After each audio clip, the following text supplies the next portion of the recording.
Daniel Balaji அவர்களுடைய மறைவு ரொம்பவே எல்லாருக்குமே ஷாக்கிங்கான நியூஸ்.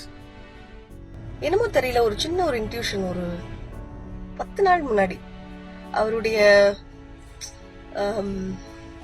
ஒரு படத்தை அவர் நடிச்ச படத்தை டயலாக் எடுத்து நிறைய பிள்ளைங்க எல்லாம் இப்போ ரீல்ஸ் பண்றாங்க.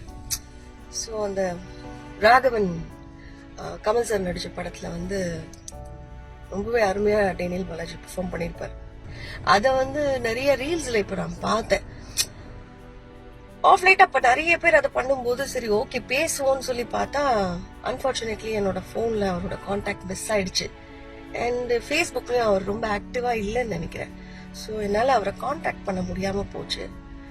அண்ட் நேத்து கூட அவரோட படம் போட்டிருந்தாங்க. யோசிச்சுட்டே நினைச்சா பேசணும்னு நினைச்சவங்க பேசவே இல்லையான்னு பார்த்தா இப்படி shocking news. I really feel very bad. ஒரு நல்ல பெர்ஃபார்மரை இழந்துட்டோம். நல்ல மனுஷனும் கூட. எனக்கு என்னை பொறுத்த வரைக்கும் நான் பேசியிருக்கேன், ரொம்ப ஃபியூவா தான் பேசியிருக்கேன். ஆனா ரொம்ப நல்ல மனுஷன். கடவுள் கொண்டு போயிட்டார். எனிவேஸ் அவருடைய ஆத்மா சாந்தி அடைய நான் இறைவனை பிரார்த்திக்கிறேன்.